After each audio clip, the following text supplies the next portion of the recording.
अपने कानूनी विवादों को निपटाने का क्या एक ही जरिया होता है? कोर्ट में आप जाइए, वकील को हायर कीजिए और अपना केस सालों साल लड़ते रहिए, या आउट ऑफ कोर्ट सेटलमेंट भी किया जा सकता है। जी हाँ, आउट ऑफ कोर्ट सेटलमेंट के पहले भी मैंने आपको 2 वीडियोस पहुंचाए, जहां पर पहले वीडियो में मैंने आपको बात की थी ADR के बारे में, अल्टरनेटिव डिस्प्यूट रेजोल्यूशन के बारे में, जो कि बिना कोर्ट गए आपके मामले की सुनवाई या किस तरीके से आप अपने मामले को खत्म कर सकेंगे उससे संबंधित था। फिर मैंने आपको बताया आर्बिट्रेशन एक्ट के बारे में 1996 का, जो अमेंडेड एक्ट 2019 में था। आर्बिट्रेशन के बारे में हम लोगों ने बात की। इस पर्टिकुलर तीसरे वीडियो में हम लोग बात करेंगे काउंसिलिएशन के बारे में, जो कि एक सेकेंड टाइप का ADR होता है, अल्टरनेटिव डिस्प्यूट रेजोल्यूशन होता है। Out of court settlement, court के बाहर ही सेटलमेंट करने का एक ऑप्शन होता है। समझते हैं इसको कि आखिर क्या है काउंसिलिएशन। उसके पहले हमेशा की तरह मेरी आपसे रिक्वेस्ट है, नए तो जरूर सब्सक्राइब कीजिए ऑनलाइन लीगल एडवाइस। मैं हूं अशोक पांडे, बने रहिए और घंटी दबाना ना भूलिए, जिससे इसी प्रकार के जो कानूनी इंफॉर्मेटिव वीडियोस हैं वो आपको मिलते, आप तक पहुंचते रहें। चलिए आते हैं अपने टॉपिक, अपने मुद्दे पे और बात करते हैं ADR, अल्टरनेटिव डिस्प्यूट रेजोल्यूशन, जहां पर आर्बिट्रेशन हो गया, काउंसिलिएशन चल रहा है। तो समझते हैं काउंसिलिएशन का क्या मतलब होता है। ये एक अदर टाइप ऑफ ADR है, जहां पर दोनों ही जो पार्टीज हैं अपना डिस्प्यूट, अपना जो भी उनका विवाद होता है, वो काउंसिलिएटर के सामने लेकर के जाती हैं। काउंसिलिएटर आप ऐसा व्यक्ति समझ लीजिए कि मान लीजिए आपके और मेरे बीच में एक विवाद था, किसी भी चीज को लेकर के एक विवाद था। हम लोगों ने ही एक दूसरे ने मिल करके एक काउंसिलिएटर अपॉइंट कर लिया। अब जब कभी विवाद होगा तो हम काउंसिलिएटर के पास में जाएंगे, आप भी जाएंगे, मैं भी जाऊंगा। आप अपनी परेशानी बताएंगे, मैं अपनी परेशानी बताऊंगा, और उसके बाद में जो काउंसिलिएटर है वो दोनों को ही समझते हुए एक निर्णय निकालने की कोशिश करेगा कि इस परेशानी का समाधान किस तरीके से निकाला जाए। लड़ना झगड़ना कभी भी परेशानी का समाधान नहीं होता है, अनटिल एंड अनलेस वो बहुत ज्यादा मैंडेटरी या जरूरी ना हो। अगर आप बात करके ही अपने विवाद का निपटारा कर सके तो इससे बेहतर विकल्प कुछ नहीं हो सकता। आपका समय बचेगा, आपका पैसा बचेगा, और आपको आने वाले टाइम की जो फ्रस्ट्रेशन है, शायद आपका दिमाग भी उतना ज्यादा कंज्यूम ना हो। तो इस हिसाब से इसके बहुत सारे फायदे हैं।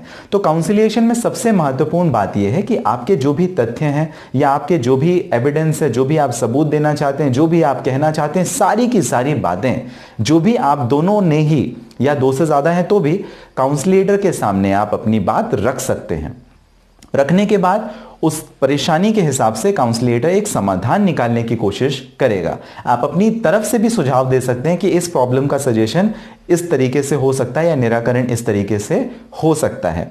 इससे जैसा मैंने आपको बताया कि दोनों ही पार्टीज के बीच की जो टेंशन है वो रिड्यूस हो जाती है। क्यों? बात करने से कई बार बात बन जाती है। इस हिसाब से वो जो टेंशन है दोनों पार्टीज के बीच में, कशमकश है, अगर आप कोर्ट जाएंगे तो शायद और बढ़ जाए, लेकिन अगर काउंसिलिएशन प्रोसीडिंग में आप उसको निपटाना चाहें तो वो टेंशन भी आपकी कम हो जाती है।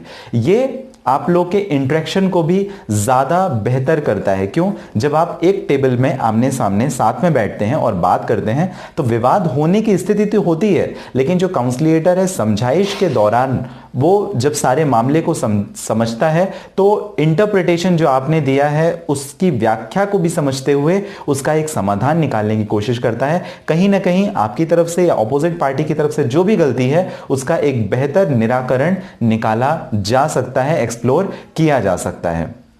अब ये कई सारी पॉसिबिलिटीज भी प्रोवाइड करता है। ये भी अभी आप कोर्ट जाएंगे तो कोर्ट में तो जो कानूनी प्रावधान है या दायरे हैं उसी के अंतर्गत जज को काम करना पड़ेगा, उससे बाहर जाके वो काम नहीं कर सकते। लेकिन काउंसिलिएशन प्रोसीडिंग में दोनों पार्टी के इंटरेस्ट को देखते हुए जो काउंसिलिएटर है या दोनों पार्टीज हैं वो कुछ अलग ही एक तरीके से पॉसिबिलिटीज को भी एक्सप्लोर करके काउंसिलिएटर के सामने रख सकते हैं या उस सेटलमेंट के ऊपर भी आगे बढ़ सकते हैं। ये भी एक महत्वपूर्ण बात है जो हमको ध्यान में रखनी चाहिए। कोर्ट में तो वही होगा जो कानून में लिखा हुआ है, जिस हिसाब से चलना है, लेकिन यहां पर आप हेर फेर या बदलाव या जो बेहतर विकल्प मौजूद हो आप उसे बिल्कुल आजमाइश कर सकते हैं। काउंसिलिएशन एक तरीके की वॉलेंटरीली प्रोसेस है, मतलब इसमें आप जबरदस्ती किसी को नहीं लेके जा सकते। मेरा और आपका विवाद था, आप मुझे जबरदस्ती इस प्रोसीडिंग में नहीं लेके जा सकते।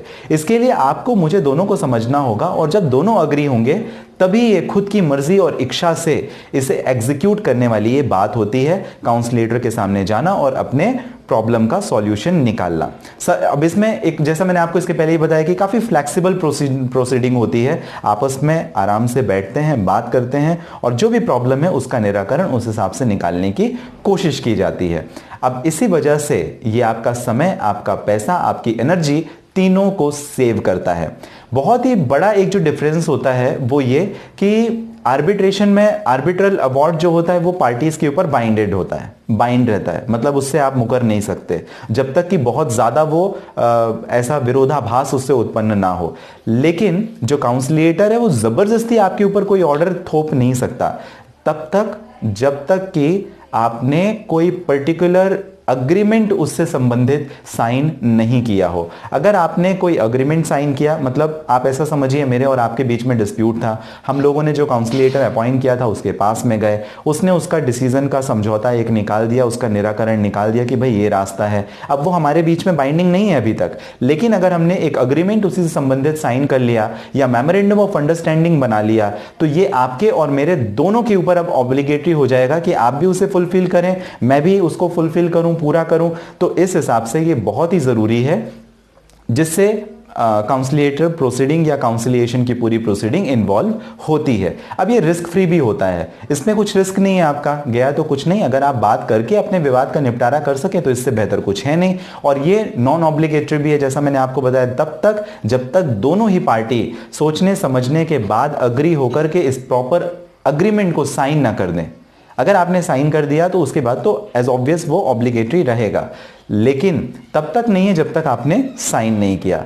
तो ये भी आपको ध्यान रखने वाली बात है। हम लोगों ने इसके पहले बात किया था एडीआर प्रोसेस के बारे में, अल्टरनेटिव डिस्प्यूट रेजोल्यूशन के बारे में, मतलब कोर्ट के बाहर ही आप अपने विवाद का कैसे निराकरण या निपटारा कर सकें। फिर जो दूसरी बात मैंने आपको वीडियो में बताई थी वो आर्बिट्रेशन से संबंधित बताई थी, conciliation, mediation, neutral evaluation, settlement conferences. आने वाले वीडियो में हम लोग डिस्कशन करेंगे संबंधित टॉपिक पर। आप सभी की क्या राय है मुझे जरूर कमेंट बॉक्स में बताइएगा। इसके साथ ही आप कीमती समय जो हमेशा मुझे देते हैं, आप सभी का बहुत धन्यवाद। पर्सनली मिलना चाहें दिल्ली में मिल सकते हैं, और साथ ही साथ अपॉइंटमेंट बुक करने के लिए इस वीडियो के डिस्क्रिप्शन में लिंक है जहां से आप अपॉइंटमेंट बुक करके बात कर सकते हैं। व्हाट्सएप नंबर भी दिया हुआ है जहां से आप रिक्वेस्ट मेंशन कर सकते हैं। आप सभी का कीमती और महत्वपूर्ण समय जो आप हमेशा मुझे देते हैं, इसके लिए आप सभी का बहुत धन्यवाद।